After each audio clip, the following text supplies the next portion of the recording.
Okay, good morning students. Today we are going to study about transportation in plants. How transportation takes place in plants. Okay, so first what they have given. For plants, the soil is the nearest and richest source of raw material like nitrogen, phosphorus and other minerals. Because for the growth of plants they require water as well as minerals.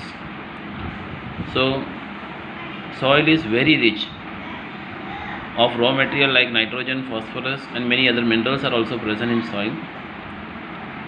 So the absorption of this substance will take place with the help of roots.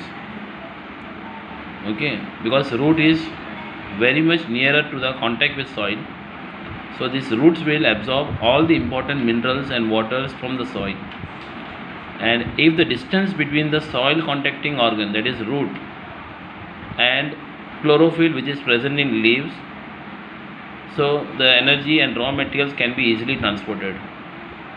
But if these distances becomes large, it becomes very difficult for the raw material which is absorbed by the roots to reach up to the leaves. So their diffusion process does not play an important role. In that case, plants have to use some other system of transportation. Okay, and you know that compared to animals, plant use very less energy because plant contains large proportion of dead cells. Okay, many of the cells which are present in plants are dead cells. Second point, the plants cannot move from one place to another. So by these two means, plant uses very less energy compared to animals. But what happens, plant, whatever the material which is prepared in the leaves, it is stored. Okay, somewhere it is stored. It is stored in fruits, it is stored in leaves also. Okay, but one thing, for proper transportation, if the distance is very large between the roots and the leaves, they should use some proper transportation system.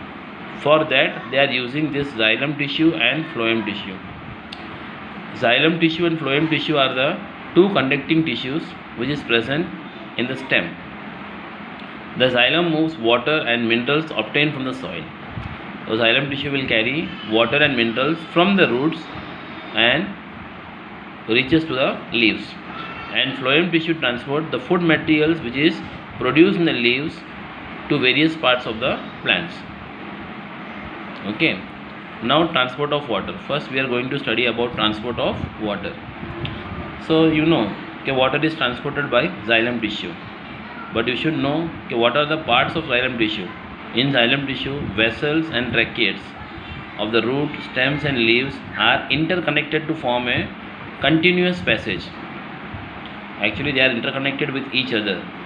Okay, xylem tissue is the full part, but xylem tissue is made up of vessels and tracheids. These vessels and tracheids are interconnected with each other and transport the water molecules from the roots to the leaves. All the roots. Now how transportation takes place, how water comes inside the xylem tissue. So first, at the roots, cells which are in contact with the soil, they will actively first take up ions by using ATP. Okay, at the root, cells which are present, first they will pick up the ions by using ATP. When these ions enters into the roots, at that time some concentration, that is some difference in the concentration between the root and the soil. To eliminate that concentration, water is absorbed. So in this way, the water and minerals both will go inside the xylem tissue. Okay. However, this pressure itself is unlikely to be enough to move water over the heights. In case of tall trees, what happens? This concentration does not work for it. It works only for short plant. This process does not work for tall plants. So in that case, one important factor is that is transpiration. See, it is given here. Transpiration means loss of water in the form of vapor from the aerial parts of the blood. Aerial parts means leaves.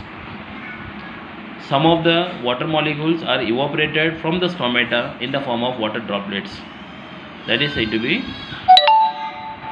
transpiration. Okay. So when water molecules is evaporated from stomata, it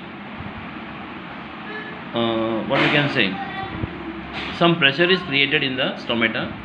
Due to that pressure, what happens, the water molecules is absorbed from the xylem tissue. Okay. So by the process of transpiration, some of the water molecules are easily absorbed, very fast absorbed from the xylem tissue, water as well as minerals both. Thus transpiration helps in absorption and upward movement of water and minerals dissolved in it from roots to the leaves. So by transpiration, what happens, this absorption process will occur very fast. And one more thing, it also helps in temperature regulation.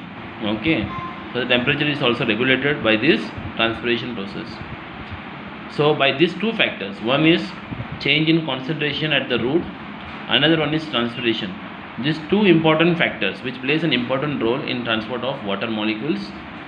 Okay, so you are given, okay, the effect of root pressure transfer of water is more important at night. At night what happens, the pressure of root will work, and during daytime transpiration will work as the major driving force.